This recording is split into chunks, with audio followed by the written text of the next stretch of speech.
Assalamualaikum warahmatullahi wabarakatuh.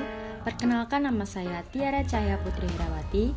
Saya perwakilan dari kelompok 9 yang beranggotakan yang pertama Adam Al-Syafa, yang kedua Mita Yani Nur Azizah, yang ketiga Nur Rohmah, dan yang keempat Triwijiastuti.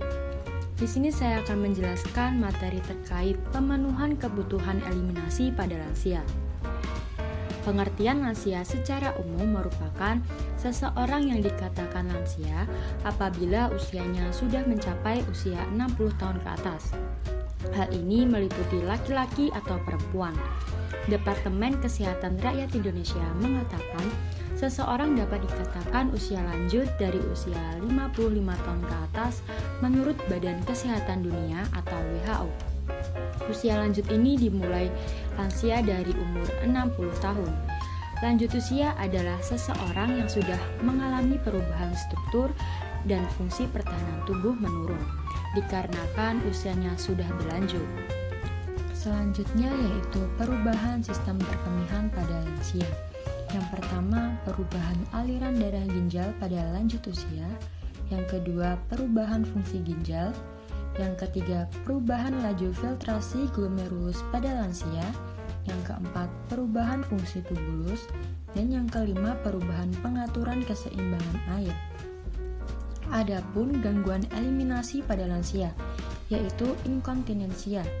Inkontinensia urin adalah kondisi ketika seseorang sulit menahan buang air kecil, sehingga terjadilah mengompol.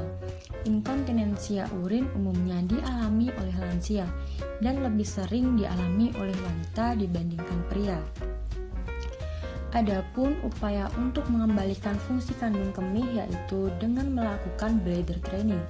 Bladder training merupakan latihan kandung kemih sebagai salah satu upaya untuk mengembalikan fungsi kandung kemih yang mengalami gangguan. Bladder training juga merupakan tindakan yang bermanfaat dalam mengurangi frekuensi dari inkontinensia. Adapun tujuan bladder training yaitu yang pertama, membantu klien mendapat pola berkemih rutin. Yang kedua, mengembangkan tonus otot kandung kemih sehingga dapat mencegah inkontinensia. Yang ketiga, memperpanjang interval waktu berkemih. Yang keempat, meningkatkan kapasitas kandung kemih. Yang kelima, melatih kandung kemih untuk mengeluarkan urin secara periodik, mengontrol faktor-faktor yang mungkin meningkatkan jumlah episode inkontinensia. Selanjutnya yaitu bentuk intervensi perilaku dalam mengatasi gangguan berkemih bisa dilakukan beberapa jenis latihan, diantaranya yaitu yang pertama bladder training. Bladder training misalnya dilakukan pada jenis gangguan berkemih tipe urgensi atau stres.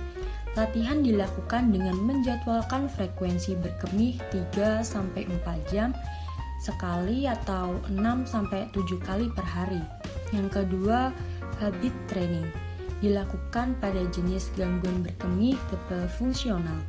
Training dilakukan dengan melakukan penjadwalan berkemih dan diupayakan agar jadwal berkemih sesuai dengan pola berkemih pasien sendiri. Yang ketiga, senam kagel. Hal yang perlu dilakukan dalam melakukan senam kagel yaitu yang pertama, kosongkan kandung kemih dan berbaring di lantai dengan kaki mengangkang dan lutut ditekuk. Yang kedua, rapatkan otot dasar panggul selama 5 detik, kemudian lemaskan selama 5 detik. Yang ketiga, ulangi sebanyak 10-20 siklus dan 3-4 kali per hari. Yang keempat yaitu prompted voiding. Prompted voiding adalah latihan dilakukan bagi pasien dengan gangguan kognitif. Caranya adalah dengan mengajari pasien mengenali kondisi atau status berkemih dan memberitahu caregiver bila ingin berkemih.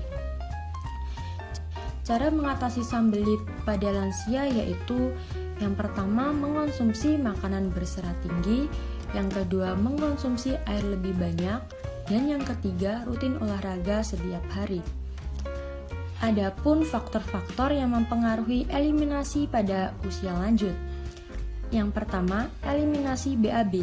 Menurut Perry dan Potter 2005 yaitu yang pertama umur, yang kedua diet, yang ketiga psikologi, yang keempat gaya hidup, yang kelima obat-obatan, dan yang keenam tonus otot. Yang kedua yaitu eliminasi BAK. Eliminasi BAK meliputi yang pertama jumlah air yang diminum, yang kedua jumlah garam, yang ketiga konsentrasi hormon insulin, yang keempat hormon antidiuretik atau ADH, yang kelima suhu lingkungan, dan yang keenam minum alkohol dan kafein. Nah, itu tadi materi dari saya dan kelompok saya. Terima kasih. Wassalamualaikum warahmatullahi wabarakatuh.